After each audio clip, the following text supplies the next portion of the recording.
All right, so you're in Underactuated Robotics. My goal for today is to give you some of the background and motivation, try to convince you that robots moving fast is cool, it's fun. It's everything you'd want in a research problem. Hopefully it's everything you want in a course. And even, I'm hoping to convince you that even if you don't ever intend to build a walking robot or a robot that throws things or skid steers across the parking lot, you should probably still care about dynamics because it gives you a very rich way to think about perception, maybe, about a lot of different problems in robotics. Okay, so that's part of the story for today. But we're going to talk about a lot throughout the term about different underactuated systems, walking systems, running systems, swimming, flying, manipulation. Okay. My second goal for the course is to make sure you understand the title of the course, what it means to be underactuated. Hopefully by halfway through the lecture you'll have a pretty good formal sense of what that means.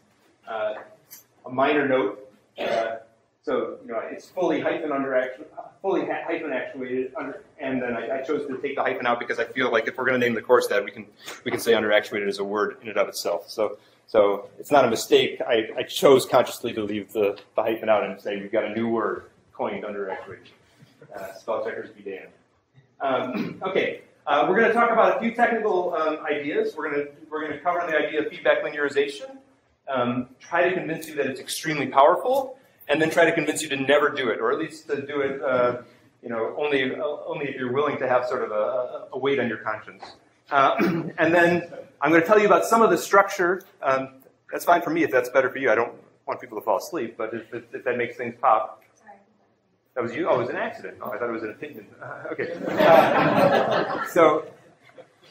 We're going to talk about some of the features of the dynamical systems we'll talk about, some of the structure you'll see in the manipulator equations, and then I'm going to try to do sort of a quick overview of what you're going to see for the rest of the term, the plan for the term, and we'll end with a couple of logistics just to make sure I've said them.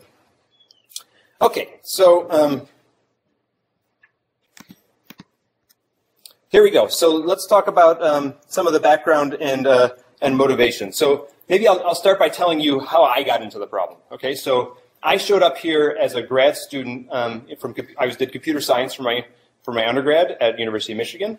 I got to MIT as a grad student in the year 2000. At the time, there was a fantastic lab called the Leg Laboratory that was hidden in the building of NE43 in the basement.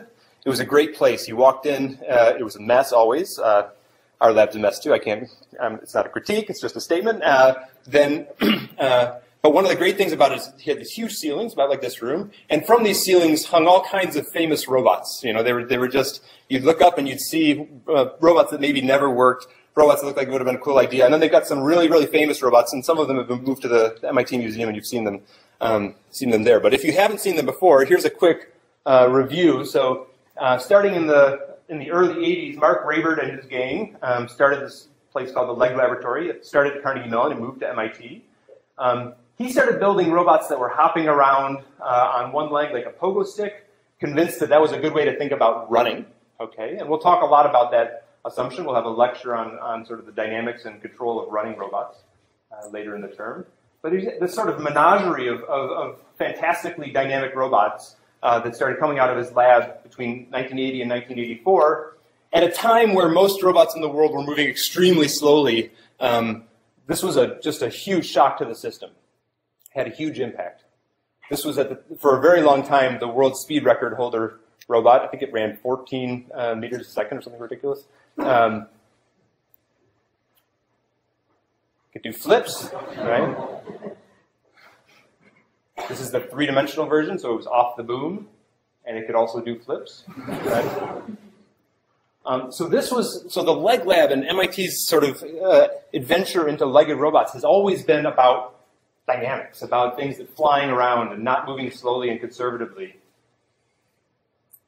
Okay, they even went on. They built a quadruped back then. Actually, I was there. It wasn't long after I showed up as a grad student, was hanging out in the Leg Lab, that Mark Rayburd came back to the Leg Lab one day. He pointed to the treadmill off to the side. He says, "Are you guys using that? I'm going to start building robots again." And that turned into Boston Dynamics, and this robot turned into Big Dog and the other robots you see today. Okay. So we've always loved dynamic robots here at MIT. But the other thing that was happening when I showed up was there was still this shock going through the system from the fact that Honda had only recently announced that they had been building behind closed doors these humanoid robots. I'm going to turn off the soundtrack, sorry. Okay, so maybe I will not do the whole advertisement, but this was the first of Honda's humanoid robots that they showed the world. There's actually a whole sequence, and we'll talk about some of the history and some of the algorithms that power robots. Like this was P2, and now the newer one's called Asimo, of course. But back in 1997, when they first showed the world that they'd been doing this, this was huge. Nobody knew that a robot like this could exist. Especially, I mean, walking around on flat ground was something that other robots were capable of, but not quite so much like this. But the fact that there was this whole humanoid capable of doing other things, like there's going to be examples in here of it doing some basic manipulation, of it pushing a cart, of it climbing stairs, right? This is the cart pushing.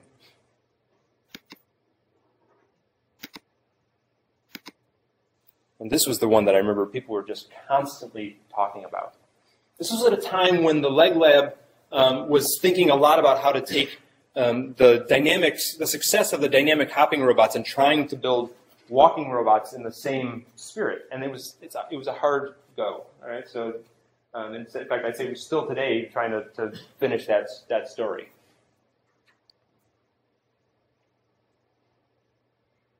Now, when you watch this, I want the first thing you think to be, wow, that's amazing. This robot's walking around.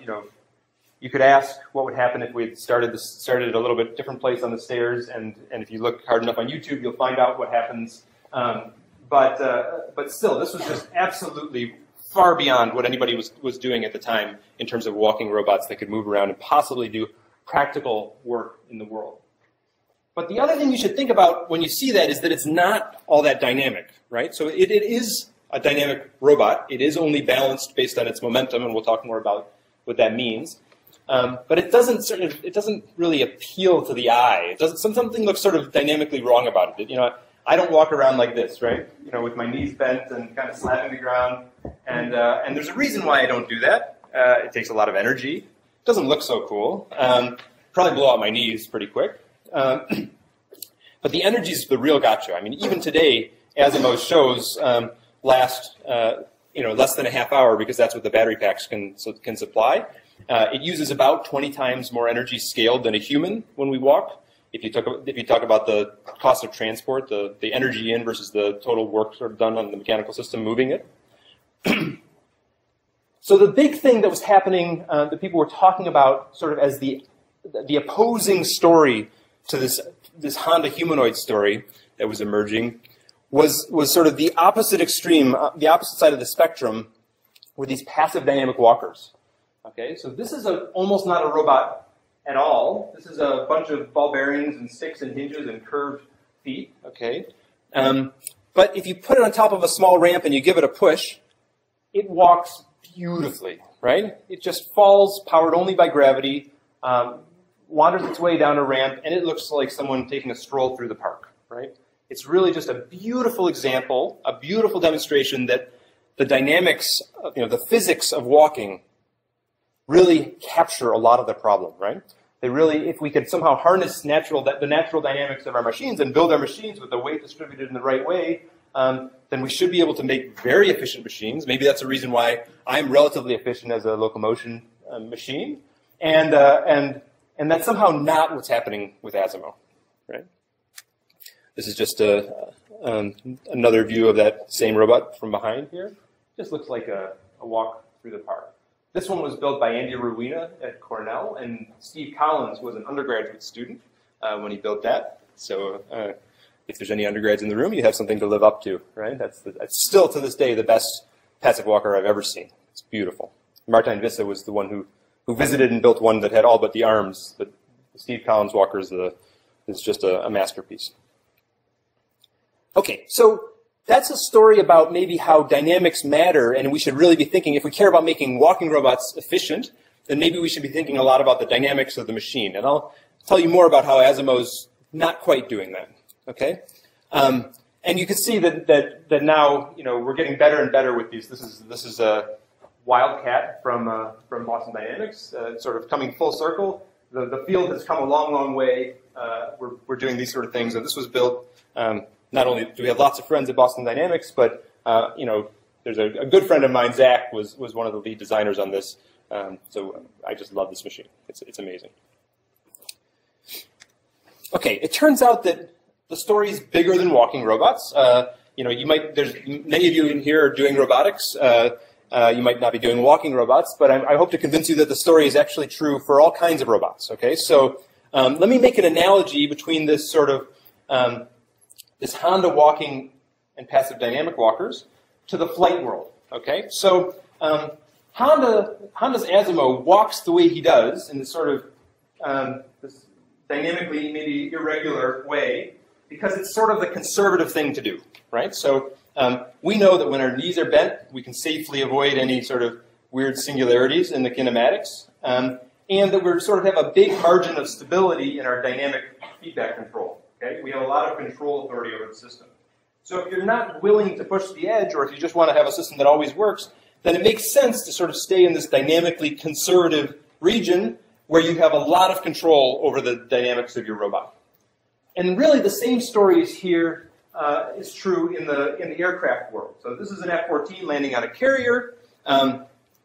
Aircraft, modern fighter jets are some of the most advanced control systems ever designed by man, right? Some of the most research money that has gone in. It's been actually some of the best control theory, you know, over the last 2 decades has been sort of motivated directly by problems in aerospace, okay? But still, somehow, when these super advanced, super high-tech airplanes come to land on a carrier, which seems like an important, hard thing to do, right? They're coming down at a very conservative approach, right? So this is a really low angle of attack entry towards this vehicle, towards the carrier. And the reason they do that is because in this sort of dynamic regime, this is the conservative place in the spectrum where you have a lot of control authority, where actually our models of the dynamics work well and our feedback design works well. Birds are a bit more like the passive walker. Birds are throwing caution to the wind. When they go to land on a perch, they flare their wings up to a huge angle of attack. We've argued that maybe this is actually coming, because he's coming down, a lot of birds actually come down at greater than 90 degrees angle of attack. I'll tell you, so let me just say what angle of attack means just to make sure I'm clear about it, but I forgot to change this image. So an airfoil at a low angle of attack, the air just sort of nicely goes around the airfoil. This one's supposed to be like this. At a slightly moderate angle of attack, you'll see that the air still goes nicely around the wing, and all is well. We can use in these sort of low angle of attack regimes, piecewise linear models of the fluid dynamics work really well, and then high gain feedback control works very well to stabilize these. If this were hypothetically a picture like this, then what you'll see is that when you go to a high angle of attack, everything changes about the dynamics. The air no longer can stay attached to the wing as it bends around the wing. You can sort of think the air doesn't quite make the turn. You get a detached flow off the back of the wing. Separation, you get nonlinear dynamics, some complicated post-stall aerodynamics, and somehow this has been a hard thing for us to control with high-gain feedback control. So the birds are doing just like the passive walkers, where they're sort of going into this more complex dynamic regime to do it, and they're getting a huge dynamic benefit for doing it. They can actually land on take much more dynamic approaches to perches. They land pretty darn well in very short areas. Okay, so this is actually a theme that will hit again and again in different disciplines, that there's a conservative approach where you can use feedback to sort of cancel out the natural dynamics of your machine, and that's what we're going to talk about with the feedback linearization, and just overpower physics. But you shouldn't. If you really want to do amazing high, push the envelope kind of robotics, you should let the dynamics rule, right? And just push and pull the dynamics a little bit to make it do what you want the system to do. And that's really what the course is about. This is sort of a fundamental course about understanding dynamics. We're going to take a very computational approach to solving the problem, but we're going to try to sort of see where algorithms meet dynamics in order to make our robots do more spectacular things. Okay, so this is This is what the birds look like when they're landing on a perch. This is my favorite view, shot at 1,000 frames per second of a Eurasian eagle owl landing on a perch. Okay, there must have been food on the camera. I don't know how else to get that shot. See, got to be food right there. Okay, but one of the things, if you care about aerodynamics, one of the things you might have noticed here while you're watching is that there's separation happening at the leading edge, and you can see it in the feathers, right? So there's complicated aerodynamics that are pulling those feathers up in a way that you wouldn't see in a steady level flight, okay? And actually the whole wing is almost certainly separated in that final phase of flight.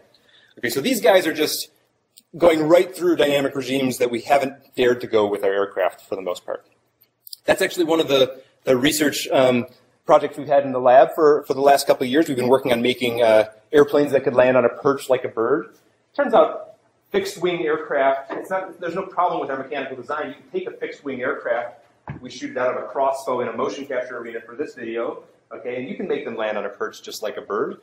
You just have to be willing to think about the post-stall aerodynamics and think about the potentially nonlinear control to make that happen, okay? So it's not a class about mimicking biology necessarily, but biology has lots and lots of examples where they're just cleaning our clocks in terms of the control systems they have, okay? Very, very simple control systems possibly in biology doing phenomenally complex things by all of our engineering metrics, okay? This one was originally done in a motion capture arena, but to convince you that the fluid dynamics are complicated, we built a small wind tunnel, released some smoke from the leading edge, and you can see the post-stall aerodynamics of the wing there with the smoke visualization. And that, that's not a one-off demonstration. By the time Joe was finished with his thesis, he could just throw this airplane and it would always land on the perch.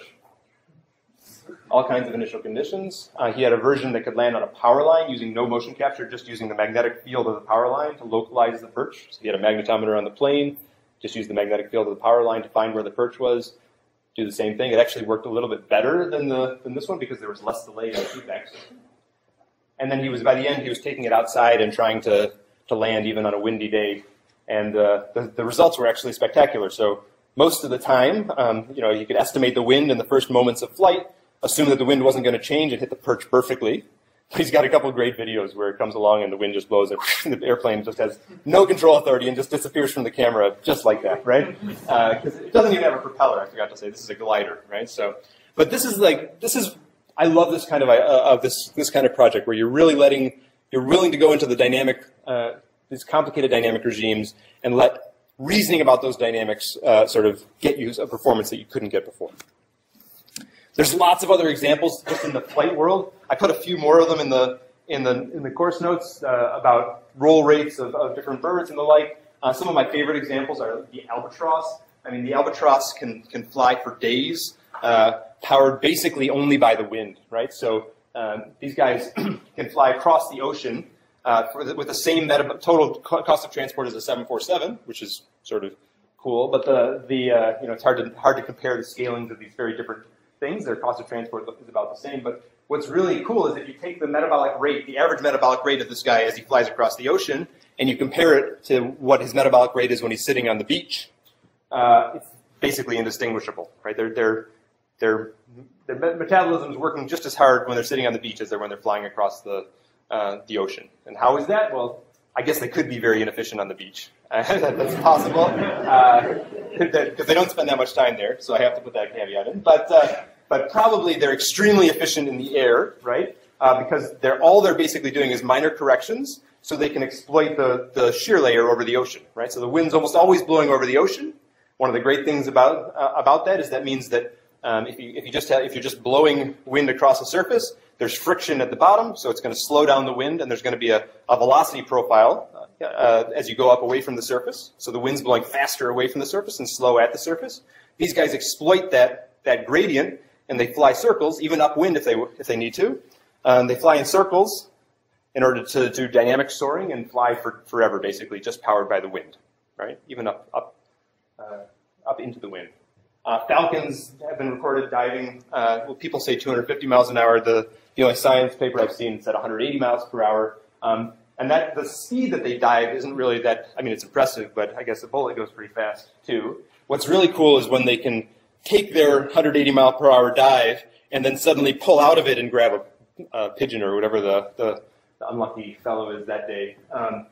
So they're doing incredibly dynamic things when they're in this bullet-like trajectory, diving down into a city or something like that, right? So nature's just cleaning our clocks. This is another example that I saw when I was visiting Berkeley last year or something. It's a hummingbird with his nose in a feeder. That's pretty cool, right? Let me play it again, right? So these guys are able to maintain flight with extraordinary precision on their beaks here, so they can feed. That's what they have to do even in nature. But what's really cool here, you see this little arrow, this airflow arrow. That video, until I tell you, I think you wouldn't have guessed. When he's flying like that with his beak perfectly in, he's actually flying backwards at 3 meters per second. Okay, so they decided to put a wind in, coming in behind, and he's actually doing a backstroke at 3 meters per second. They could turn it up to about 4.5 meters per second in that paper. I think I heard them say that they did 7 meters per second, but the paper only says 4.5. And they're doing a backstroke and basically keeping their nose right spot on where it needs to be in order to feed from the feeder. Okay, that's amazing. In fact, their metabolic rate is indistinguishable again from negative 3 meters per second to positive 3 meters per second in the flow. Their stroke is quite kinematically different, but they are basically effortless in doing this. All right, and one last example, which is my favorite one ever. Okay, so it's from the underwater world. Okay, this is my work from George Lauder and Mike Tranafilo. Mike Tranafilo is in mechanical engineering here, and George Lauder's at Harvard. Okay, so they a number of years ago studied the rainbow trout, because the rainbow trout are the fish that swim upstream at mating season. Okay, so this is a rainbow trout in a water tunnel, a view down from above, so it's the silhouette. Okay,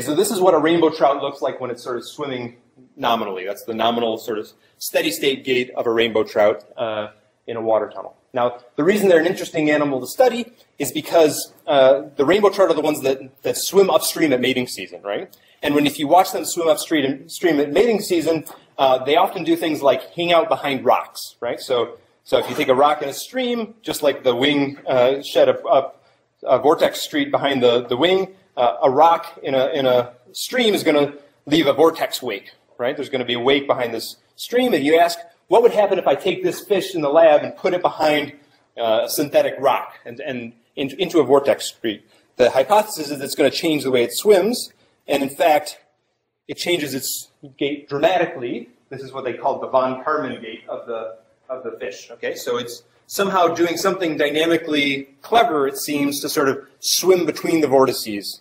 And then the question was, are they getting some dynamic benefit from that? Probably they look like they're resting there. Maybe they're doing something very clever with it. Well, the video that's the clincher, for me at least, is, I've just realized why the videos are playing kind of funny, but this is another fish. Here's another body. This fish is dead, okay? It's being held on by a string so it doesn't go back and get caught in the grates, okay? It starts getting knocked around by the vortex streak. That's sort of expected, maybe, okay? The thing that was highly unexpected, if you ask me, is that that dead fish, after getting knocked around a little bit, it starts swimming upstream, okay? Right, so the water's going this way, just to be absolutely clear. There's a vortex wave coming off the back of this bluff body, okay, that's knocking the fish around, and the fish just passively swam upstream, okay? So it's not even necessarily a control system doing the work. In this case, there's no control system, or that's dead. The mechanical design of the fish was enough to make this sort of a dynamically beautiful creature. Okay, so there's tons and tons and tons of great examples from biology. We'll hit a couple. We'll talk about some of them in more depth sort of later in the class. And then these days, my group and some of a group of people here at MIT are working on this DARPA challenge. So you'll see that the dynamics story that we're telling here is going to play out also in our sort of very complicated robots. This is the Atlas robot built by Boston Dynamics, but programmed here at MIT with the MIT beaver on its back, right? and it was tasked in last December to go into these Hollywood-like sets and do some complicated. We had one chance to do pretty complicated tasks, and we'll do it again next June, hopefully in much more complicated tasks. And we'll talk more about Atlas later in the term, but just to say that we will work up to the complexity of these types of robots in the class, and you'll see that they're actually, they're computationally more challenging, but the ideas that are going to power the robots like Atlas are going to be as simple as some of the ideas we see on very simple robots that we'll be able to write the equations down for. So this is the robot's view of itself. This is the camera view, and it's just doing some simple tasks, turning valves in that video, but we'll show you more advanced tasks later. We have high hopes for Atlas being very dynamic very soon. Scott and Tuan are smiling there. They're gonna make this happen pretty soon, I think. Okay, and I thought Lawson was going to be here. I thought I saw him come in somewhere. Yeah, so I stole a slide from Lawson's paper here just to try to make the point that I think all this dynamic stuff matters even if you care about perception or manipulation or other robotics like tasks. So to very quickly summarize Lawson's paper on collision-free state estimation, he observed that there's this annoying problem that my perception system, when finding objects in the world, often told me that the most likely state of these objects was something like this, which is clearly not. It's clearly violating some basic assumptions of non-penetration. Okay, and he came up with an algorithm that could set it back out and optimize and find a reasonable sort of estimate of the pose that was collision-free.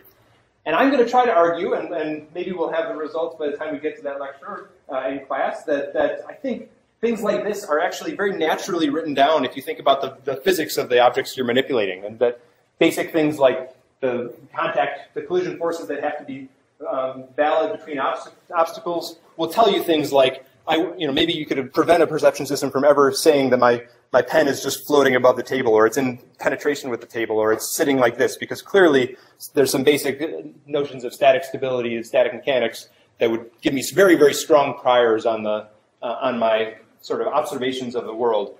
And I hope that we'll be able to get to problems like that, where even if you don't care about making robots move, but you just care about them understanding the world, that really this stuff's going to play out there too.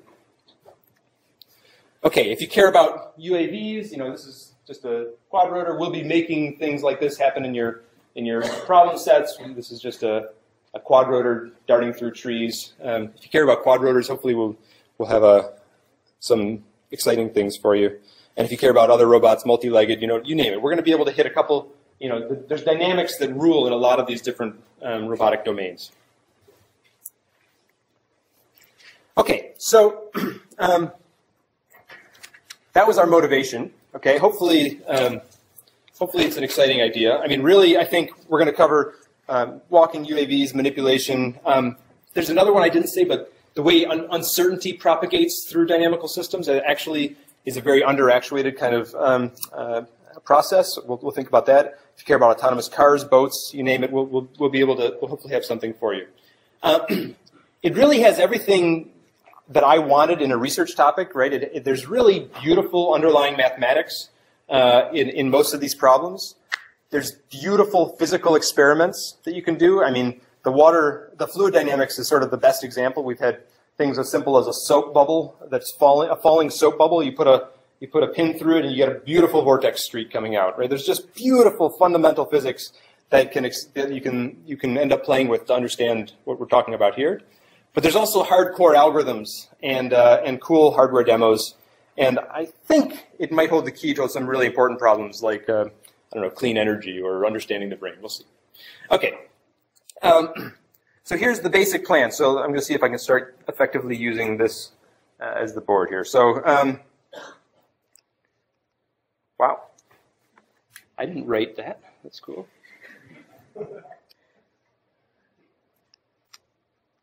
Yeah, good. That's better. That's what all right. So here's what you'll learn.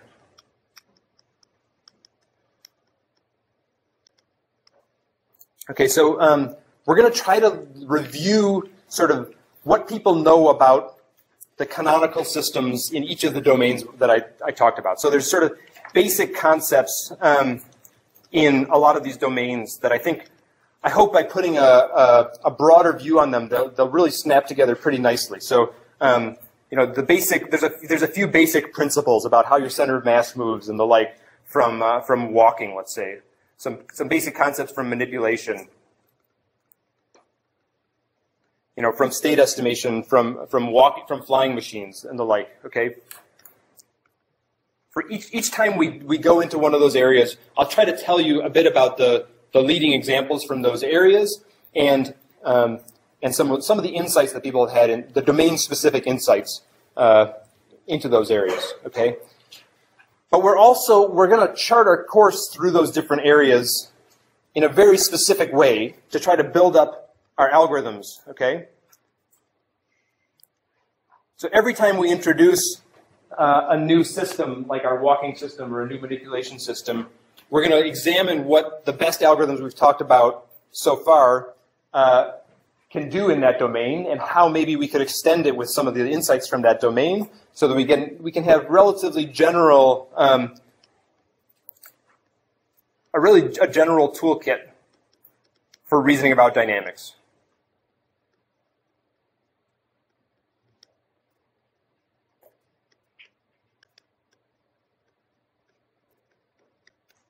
Okay, and that's going to mean you're going to write some code yourself, right? We're going to try to force you to write some of the core algorithms for each of these different domains.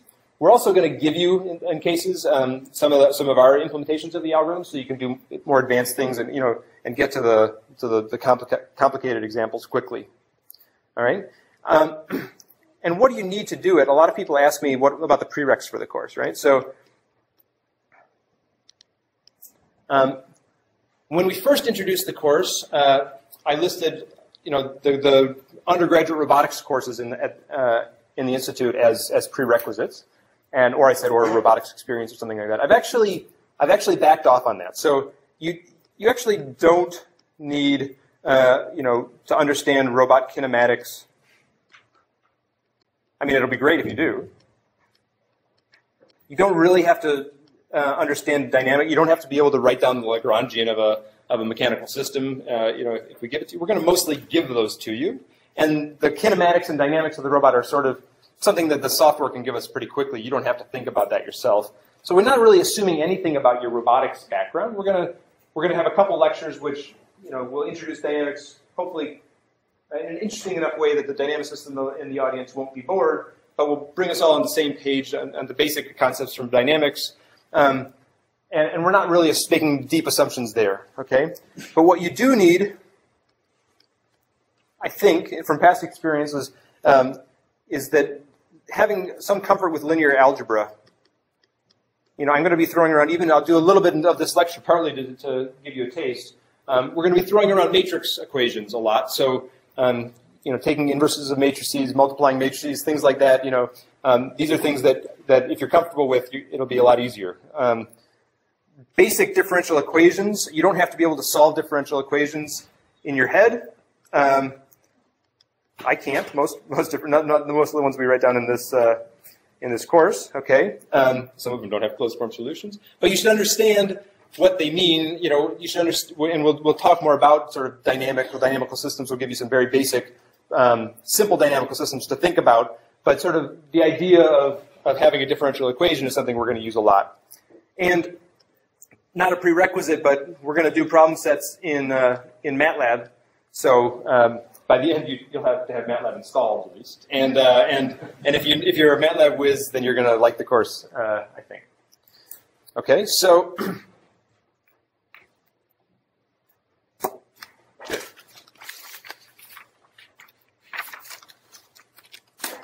that worked okay. Could you guys read that okay? Yeah? All right. And if it sort of pops into, if I draw something and it sort of starts walking, that'd be cool. Yeah, I think so. All right, so let's do some definitions. I think it's high time you understand the title of the course, right? The other thing I like about it is that I get to face this way instead of you seeing the back of my head the whole time. Okay. All right, so we're going to be talking about differential equations in the course. nonlinear differential equations in general, right? So all right, so our basic building block is going to be a differential equation that looks something like this, a control differential equation, okay? So x dot equals f of x u, all right? So let's just break this guy down, just make sure we're all on the same page. X is what we're going to call the state vector of the system. So that could be, let's say, the position of my elbow, the position of my wrist, the robotic arm, the velocity of my elbow, the velocity of my wrist. Okay? U is going to be my control inputs.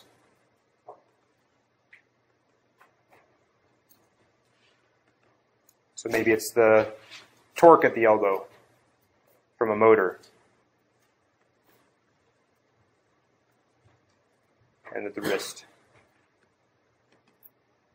Okay? These are going to be vectors, right? That means f is potentially a vector valued function.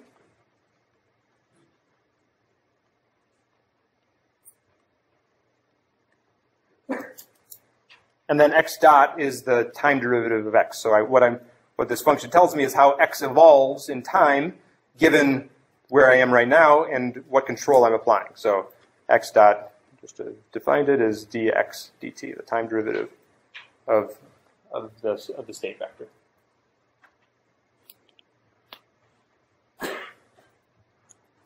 Okay, so like I said, the only thing I don't like about this is that this is going to go away in a second when I want to write more. But we're recording it, so we'll put them up, and the lecture notes have all these equations in them too. Okay, so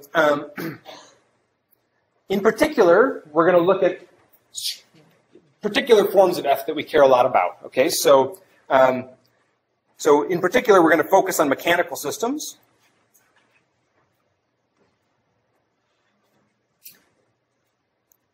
What happens? Why do I highlight mechanical systems? Well, mechanical systems have a lot of structure to them. You know, they come out of F equals ma. That they're almost always second order systems. So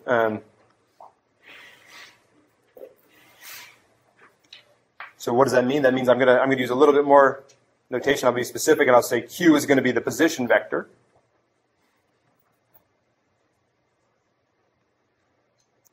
Q dot is going to be my velocity vector.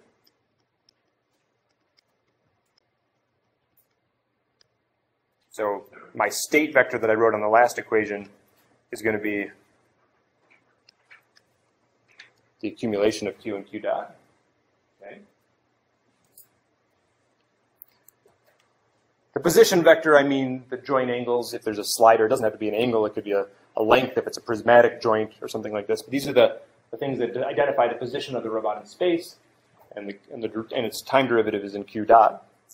And then really the dynamics that of interest here are really how the dynamics of how the velocity evolves is trivial in a second order system, but what I care about is the second derivative here, how the accelerations of the system happen as a function of Q dot and U, right? So this is just a slightly more specialized form of what I wrote on the first slide.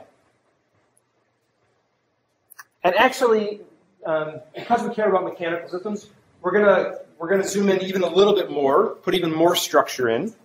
Okay, let's go ahead and assume that U enters in only a very particular way. Okay, so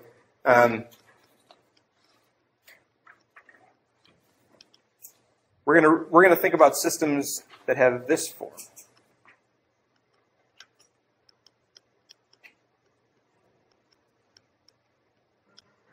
These are the control affine systems.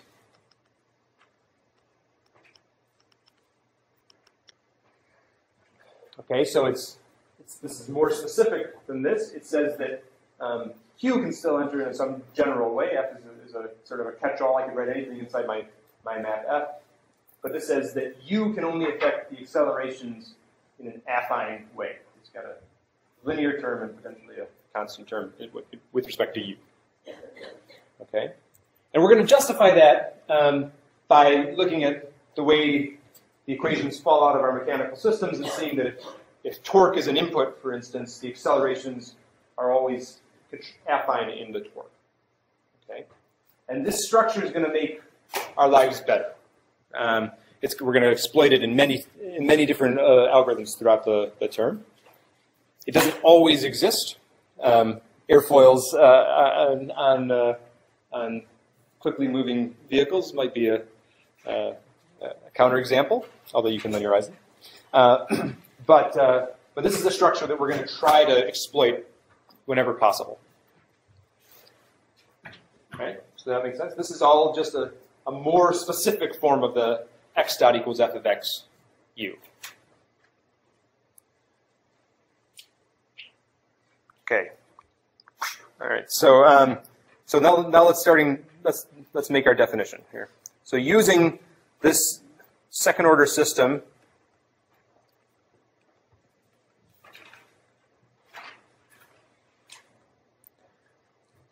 a second order system like this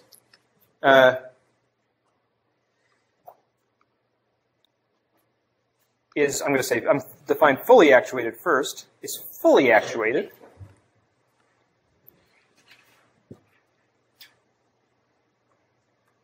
Hopefully you can maybe predict what I'm going to say. If F2, if this guy here, F2, Q dot, is full rank. What matters is it's full row rank, right?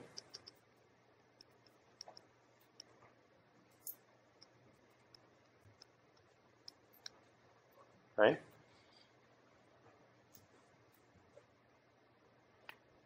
So what does that mean? Well, let's be a little specific here. So let's say I have n positions I'm trying to control in the system, and I have the dimension of u is m. I have m inputs, so I have n positions, things I'm trying to control, m inputs, control inputs, right?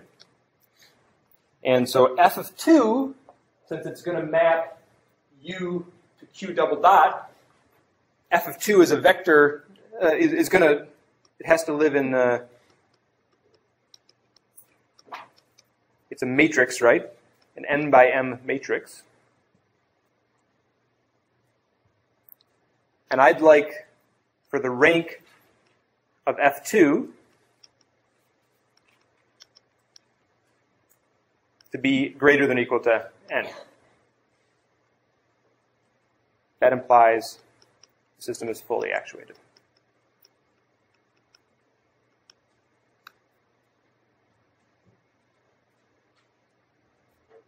We're going to see why in great detail, okay? But first, let's make sure that the algebra is clear, okay? So the rank of this matrix here has got to be greater than or equal to n.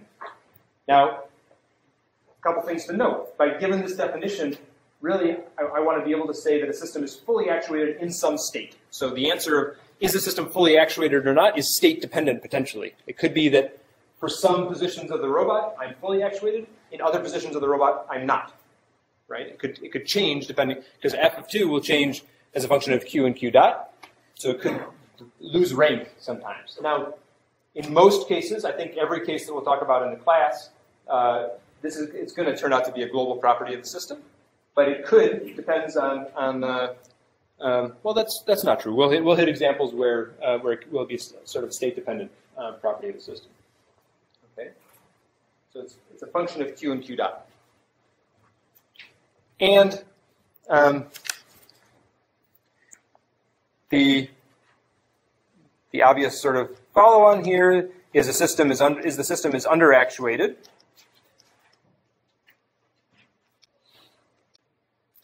No hyphen. We've coined a word. right? If the rank of F2 Q dot, it's underactuated in that state if it's rank deficient, right? All right, so hopefully that sort of, just by the algebra, makes sense, but why is that such a big deal, right?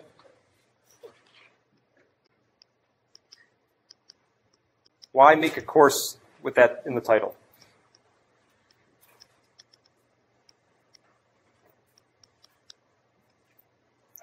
All right, here's the most important thing you're going to get out of the lecture today, right? So there's two types of systems in the world, I guess. There's linear systems and there's nonlinear systems, right? So Professor Magretzky always says that's like saying elephants and non-elephants, or it's kind of a ridiculous thing to say. But the fact is, most of the courses you'll take in control, even at MIT here, thinks a lot about linear systems, right? I can write, if I were to write my x dot equals f of xu and it had a linear system, then with a linear system, then I could write it in this form, ax plus bu. That's the state space form for a linear system, right? The nonlinear systems are my more general, which include the linear systems, although the name is, I didn't name it, right? Right, that's the more general form, but the linear systems are special, right? Why are the linear systems special? There's something you can always do for a linear system that you can't do for a nonlinear system, which is you can solve that differential equation, right? You can integrate forward in time. The solutions have e to the ax in them. You've seen them before, okay? I can tell you what's going to happen. If you give me a u input, I can tell you what's going to happen in x in the future. Okay.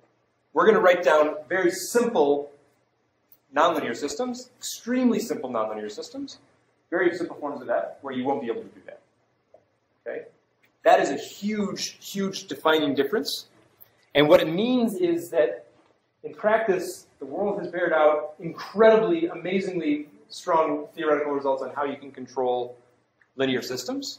You can talk about the robustness of linear systems. You can optimize the response of linear systems to n degrees in almost any objective you choose to write down. Okay? Not every, but a lot of them. And if you crack the nonlinear control textbooks, you'll be disappointed. There's just a lot less that you can do with the general form of nonlinear systems. Okay? So these are categorically sort of extremely different situations. If you can make yourself into a linear system, then you're in a good place in terms of control. And if you can't, you got to solve a harder problem. So the big deal about the underactuated systems is that you have to think about the nonlinear dynamics. You can't make them look like a linear system. And the way you have to see that is with this idea of feedback linearization. Okay?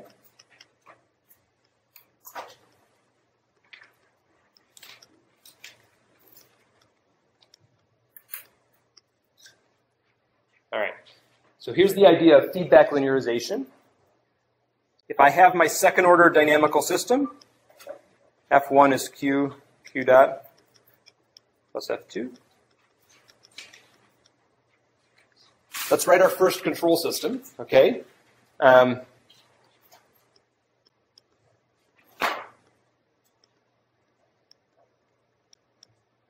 going to write a very special one.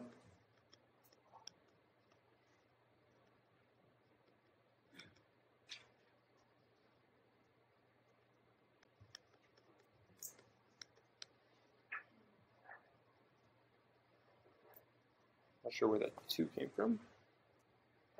It's been a long time since.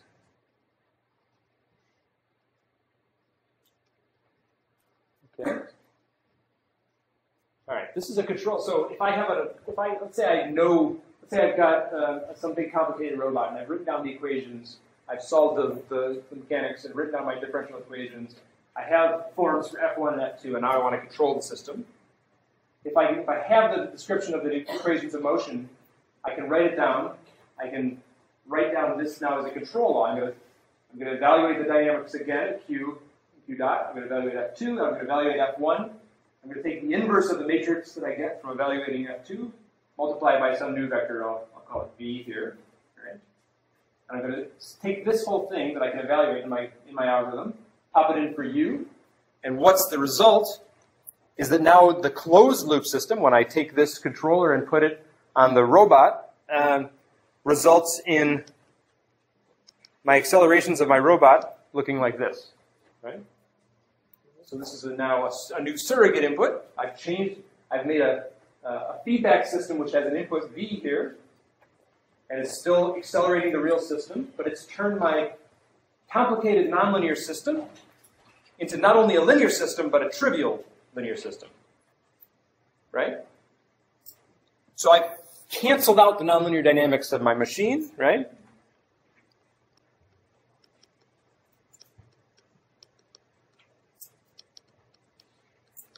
Potentially, you might have to be very big to do that. Who knows, right? But if I'm holding a mass out like this and I want to pretend that that mass didn't exist, the actuator I've got here is going to have to do a lot of work to cancel out all the effects that the mass is having on my joint. Yeah. Isn't that missing an F2 inverse on the other? Yeah. So shouldn't it be like F1 QQ dot F2 inverse QQ dot? Here? In the control flow that you defined? Yeah. So that, if you put that into the equation above it, yeah, you're going to have... I meant to put this in parentheses. Yes, good call. Thank you. Thank you. Great. Thank you. Yes, that's a good way to think of it. I mean, this isn't. This is what the world's doing to me, right? That I'm canceling out. But this is my my desired behavior that I'm going to stick in there. You might put a desired minus actual all inside V, for instance. Okay. But the point is, there's one school of thought, which is, I'm going to be a robot, and I'm going to write down what physics is going to do to me, right? And I'm going to cancel it out, right? So I'm going to, no matter what the world's doing to me, I'm going to apply exactly the equal and opposite force at all my joints, and I'm going to fight the world back, and I'm going to turn myself into a linear system. And then the world of linear control is open to me, right? I can talk about robustness, I can talk about all these other things, right? That starts to fail if, for instance, I can't produce enough torque or something from F2. Okay, but there's a big assumption in the equations I just wrote, right? Even without finding a mistake there, but the big assumption here is that I took an inverse of that matrix F. Okay? So the only way that this works is if F2 is invertible. If I have enough motors, let's say, to be able to completely cancel out gravity and momentum and all these things, then F2 inverse exists. My system is fully actuated. F2 inverse exists, and I can turn my nonlinear system into a linear system. Right? That's the big idea.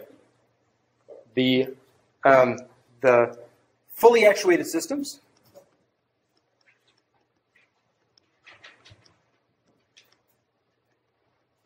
are feedback equivalent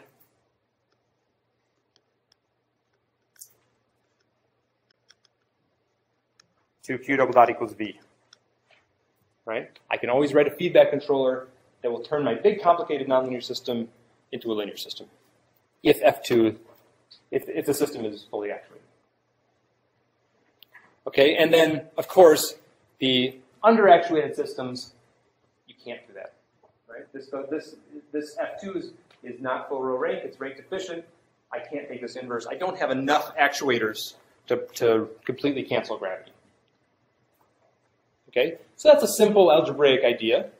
It turns out, I sort of like to joke that, I mean, throughout the world, there's sort of, especially in control, in the more theoretical controls, right? The nonlinear controls folks will always feedback linearize if you can. If you can take a big complicated system and turn it into some simpler expression, of course you should do that. If you're writing a paper, you should absolutely do that, right? So I sort of joke that if you want to convince a nonlinear control theorist to think about the nonlinear dynamics, you have to make the system underactuated, right? So it's sort of it's a technical thing, but it happens to be the name that has now been the umbrella which captures all of the research in the control world for systems that really have to think about their dynamics.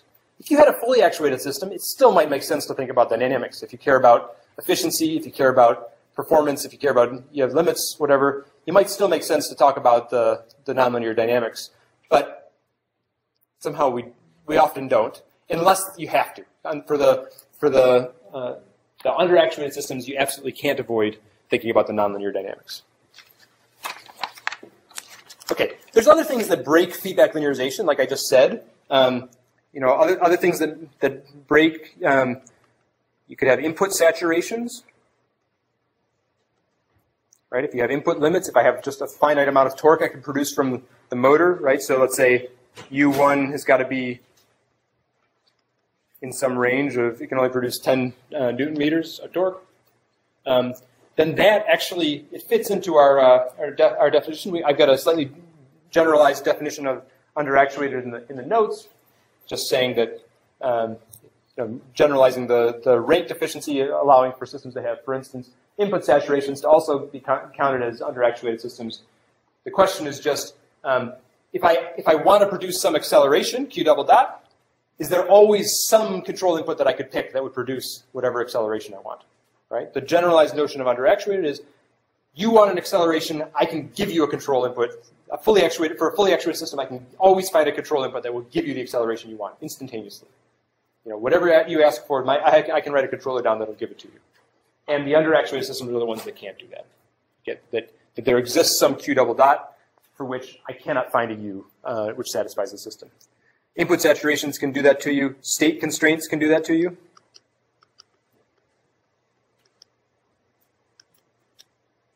Right? Model uncertainty can do that to you. If you don't know F1 and F2 exactly, that can complicate things, right? So really, all robots should be thinking about their dynamics, but the underactuated systems have to. Okay, so let's start digging in a little bit more into the dynamics of our machine. So I told you that F1 and F2 is still pretty general. We're actually going to get even more specific when we look at mechanical systems. The F1s, the F2s that we write down have lots and lots of structure. Okay, so let's just sort of think about a canonical mechanical system. A pendulum system. Okay, so I'll take my a simple two-link pendulum. If I get fancy here, I bet I can even use different colors. All right, so I'll describe the state of this system using two angles and their derivatives. Right, so we'll have all the mass, just so I save myself time writing the equations, mass 1 and mass 2. All the mass will be concentrated at just point masses on the joints. We'll have gravity pointing down. Have this be length L1, this length L2, okay? So I can write down the dynamics of this very simply, and you won't ever have to do it in class, but just to sort of make sure you understand what kinematics and dynamics are. It'll be quick for those of you that are very familiar with it, but I just want to make sure we're comfortable with the word, since we have, one of the great things about the course is we have people from lots of different disciplines coming here. So, so if I want to write down the kinematics, that's the position I care about. Let's call P1 the position of mass M1 in the world. Okay, I can do that with just a little bit of trigonometry, right? So it's just going to be L1, sine, the x configuration is sine of theta 1, and L1 cos of theta 1 are the x and y positions of mass 1, and P2 is going to be similar, right? It's going to be P1 plus L2 sine theta 1. These are all in the notes. You don't have to write all this down, right? I'm going to shorthand it in just a second here, right? So it's easy to write down where these things are in space as a function of my configurations. And just to make sure we're clear here for this, the position vector of this would be theta 1 and theta 2. I can also just differentiate these if I want to figure out what the velocities are. Right, P1 dot I could always take and figure out it's going to be L1 theta dot cos theta and negative L1 theta dot sine theta. Right, I could do the same thing for P2 dot. right? So it's easy to think about the kinematics, the positions and velocities in space. And then how do you think about the dynamics? How do I write down the dynamics of my robot? And this is something that you just do once and then you ask the software to do it after that. But you can just write down the total energy in the system. So once I have the positions and velocities, I can write down the kinetic energy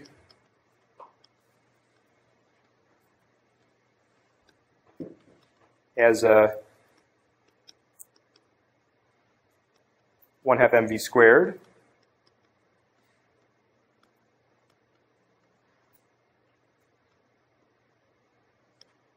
I can write the potential energy as mg, the y position, mgh, right?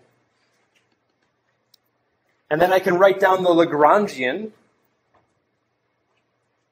and I put the derivation sort of completely in your notes. I just want have some familiarity from this. I can call it the total Lagrangian is the difference in the kinetic and potential energy, and I can turn my crank, take the Lagrangian mechanics, and spit out some dynamics. So if I were to spit out the dynamics of this robot, then right there, look at that. So then it looks like this. You just take the derivatives of the Lagrangian, and you get two equations out. One in terms of the Q1, one in terms of Q2. They're coupled, and it tells me how the torque coming into the system affects the accelerations coming out. Okay?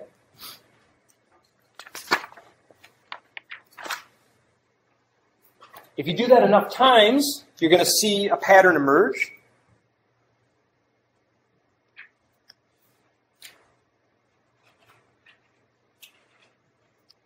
If you do that enough times, you're going to see that every time I write down those equations, I'm going to get sort of the same sort of structure out. I'm going to get my Q double dots on the side. There's going to be a bunch of things in front of it. I'm going to always get my torques on the other side. And it turns out for a huge class of systems, basically every rigid body system that we're going to write down in this class, you can write down those set of equations in a form that looks like this, which you'll get very familiar with.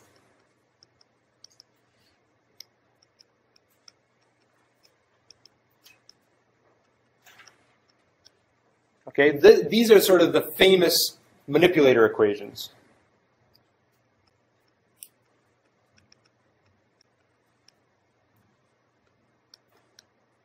Okay, they're going to be extremely important. We're going to basically avoid writing down the equations of motion for our robots in the class, avoid doing that step I just did on the last slide, because we're going to be able to ask our software, for instance, to give me H, C, and G. And I'm going to be able to formulate most of the concepts in the course just in terms of H, C, and G, because there's enough structure that this defines some structure on the equation. So just by writing it like this, it tells me that not only are the systems that I care about, they're going to be control affine, because I can always solve for Q double dot, right? If I wanted to write this in my initial form, I'm going to write Q double dot is H inverse times B. I'm going to, just for shorthand, drop the insides there, right?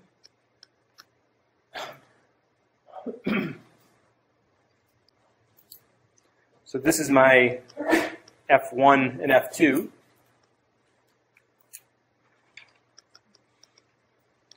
Right, so it's still control affine. You should know that this is the mass matrix or the inertial matrix. One of the great things about mass is that it's always greater than 0. These mass matrices are invertible, so that makes our life better. I'm allowed to take that inverse. Okay. This is sort of the Coriolis terms. Just to oversimplify it a little bit, could have other things in there. This is the sort of the potential energy terms or my gravity terms. That's why we call it G. This is the map between my torques and my inputs. So we always just call it B. Okay.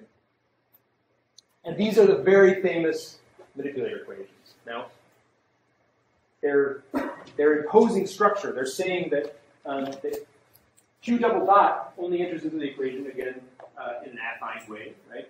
That Q dot, when it does appear, it always appears, in this sort of form. that there's terms that depend only on Q that I can read about. There's structure just by writing it like this.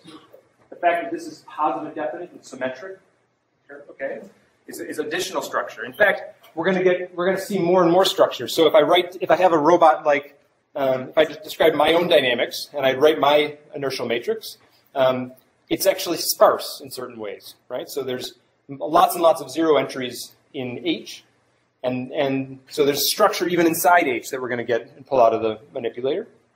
And interestingly enough, if you invert it and times it by B, then you've lost that structure. So if you just think about sort of this system, you lose that structure. But if you can think about it in terms of this, you can keep a lot of that structure. So it's going to be one of the themes of the course is keeping and exploiting the structure of the equations.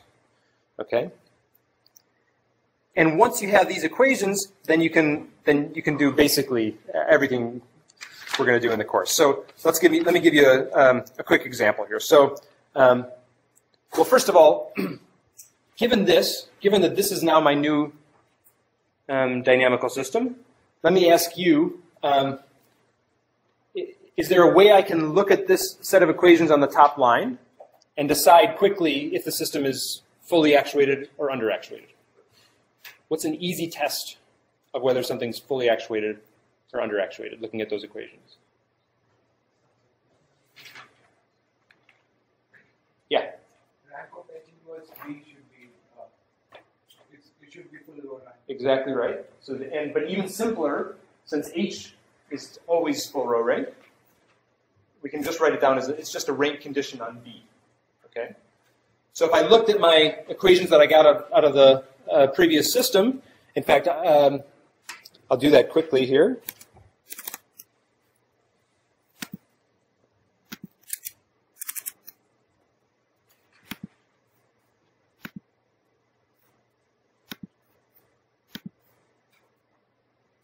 There's examples you can run in MATLAB. Sorry.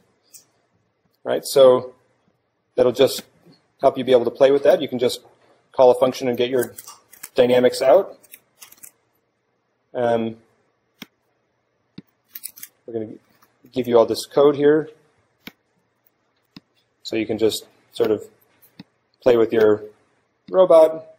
Okay, the system. Wow.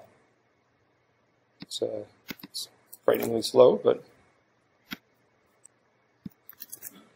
you can simulate your system. And you can animate your system very easily. Okay, so you won't have to solve the equations of this. This is all given to you. But if you were to, for instance, ask what are the equations of motion for that system to look like, well, B in this example turns out to be the identity matrix because we put a torque on each joint. So is that full row rank? That's full row rank, right? Seems sort of crazy, but what if I were to think about this system? You know, my same double pendulum here, and I put a motor here, so I have a torque here, but I don't put a motor here. So I just leave the motor off there, right? That's actually one of the systems we'll look at in class. It's called the Acrobat. It's one of the canonical underactuated systems. If I were to just leave off a motor, then my B matrix has one less entry in it here. And by leaving off a motor, that's a simple way to end up with an underactuated system. That's sort of the canonical way to end up with an underactuated system. I just forgot to put a motors on. I had one of my colleagues in computer science. He said, so if you had more funding, would you do fully actuated robots? I don't think he quite got my message, but it turns out it's not just because we couldn't afford a motor there or chose not to because of stubbornness. If you're a walking robot, you don't get to have a motor there. Well, you'd have to pin yourself to the ground, and that's no fun. It wouldn't be a very good walking robot. So in fact, this model where you have a torque at the hip and nothing at the joint, at the base, is exactly our simplest model of walking if I just turn it upside down. Okay, so robots are fundamentally underactuated, funding permitted. You know, okay, so that's an example of a underactuated system. But if I take my original system and I feedback linearize it, the point is I could do anything to that system. right? I could absolutely, I can invert gravity on my double pendulum, so I can make it do whatever I want, right? If I have a fully actuated system, I can take that double pendulum, I can make it act like a single pendulum if I wanted to. I could just, every term that was contributed by gravity, I'll cancel out, and then I'll write in a few new terms and write in the equations of motion I wanted, which is a single pendulum, and I can actually put that example in here.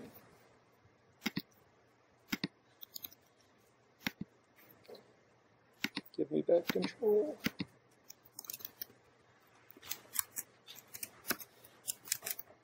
Okay, so I simulate the exact same dynamical system, but now with a closed loop controller on, which is canceling gravity out and writing in a new dynamics, replacing it. I just chosen V to be the accelerations of a simple pendulum, and I can turn my double pendulum into the dynamics of a single pendulum, right?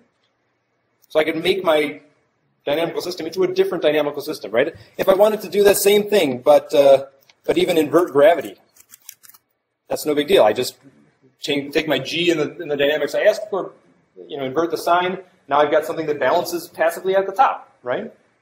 Fully actuated robots are easy. You don't need a course on fully actuated robots because you can make them do whatever you want, right? You might be using extraordinary amounts of torque to do that, but algebraically it's extremely easy, okay? So that's the big point that I want you to get about sort of the underactuated systems, is that you don't get to do that. And even if you did get to do that, if you had found yourself with a fully actuated system, you shouldn't do that. It's wasteful, it's inelegant, and we can do better. Okay. All right. So you'll be able to play with all those examples and more. They're linked from the course notes. Okay. So let me just end by giving you sort of the plan for the course.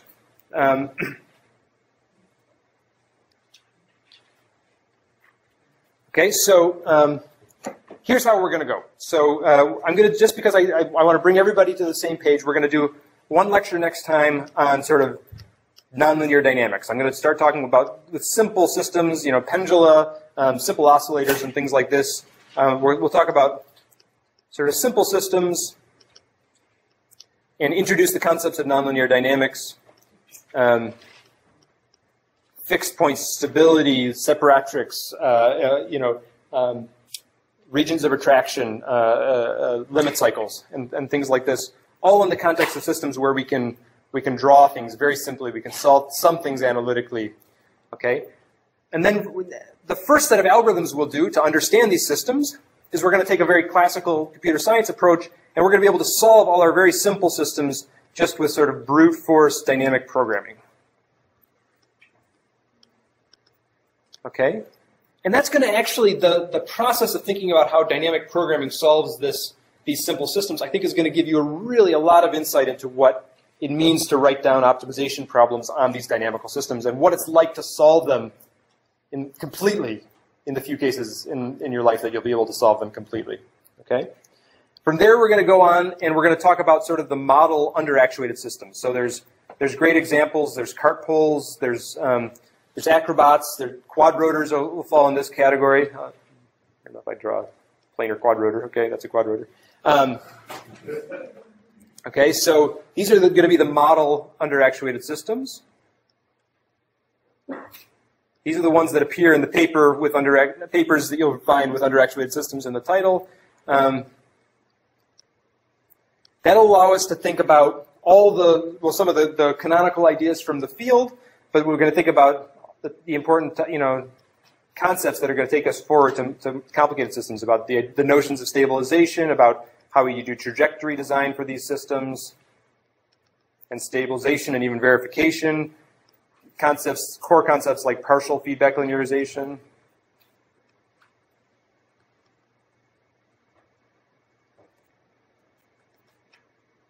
Okay, we'll do optimization. If you saw the talk in the theory colloquium, if you're in computer science here on sums of squares the other day, we'll use sums of squares optimization to solve some of these problems and to some extent. We'll bring to bear the best tools I know of from optimization theory to sort of solve these type of dynamical systems and reason about them in places where dynamic programming doesn't quite scale, but we have good tools from optimization theory that can exploit the structure in the system you can do good things, okay?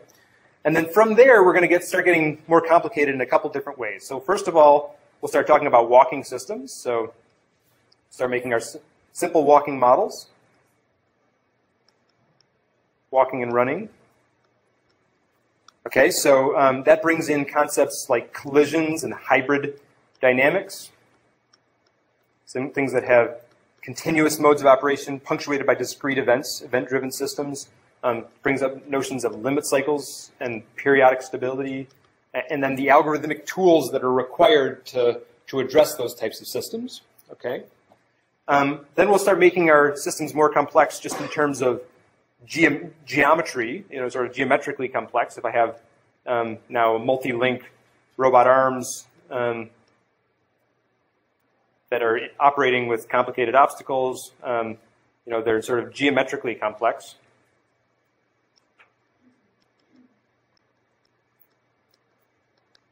Then we get into notions of, we'll do some work on motion planning and see how that connects into our thinking about dynamics, always about planning the nonlinear dynamics of the system.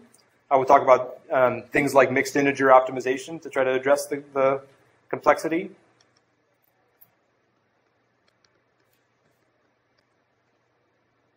So some tools from discrete optimization combined with our continuous optimization.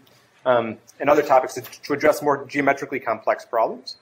Okay, then we're going to get down and be complex in a different way.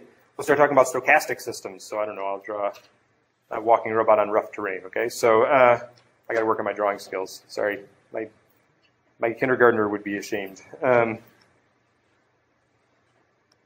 Although this pen makes you look like a kindergartner. It's really, I think on paper I'd be better, honestly. So.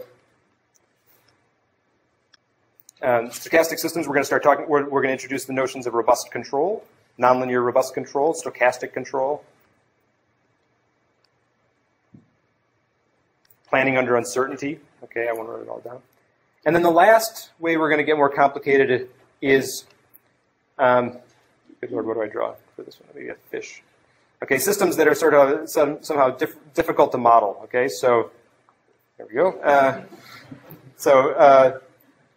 Let's say difficult to model systems, where the notion of thinking about the equations of motion and the structure in the equations of motion and all that stuff, it doesn't really pan out because I can't write down the equations of motion. If I have a dead fish interacting with an unsteady fluid, then it's really hard to write down the governing equations in a way that I can reasonably efficiently compute with them. And we start giving up some of our elegant model-based solutions and doing doing more machine learning-based control. Learning control, you could call it model-free. Some people hate that name. Model-free optimization at the end of the course. Okay? So we'll try to sprinkle in, examples from biology, examples from cars, from whatever. We're going to try to really cover a lot of different topics in there. But conceptually, we're going to spiral out in complexity from the course. We're going to introduce only the algorithms we need to address the complexity as we introduce it. And I hope you'll get a very coherent picture of how the dynamics of these systems are all closely related, and algorithmically, you'll get a very powerful toolbox for solving these class of systems. Yes? Sorry to talk right to the end, but there you go. And logistics, please visit the website. Just read the course information. You'll see the grading policy, things like this. We're going to be a paperless course. We're just going to leave it on the website because you guys all have cell phones, right? The first problem set will be out next Tuesday, and they'll be due basically on Tuesdays. So your only homework now is to go read the course, check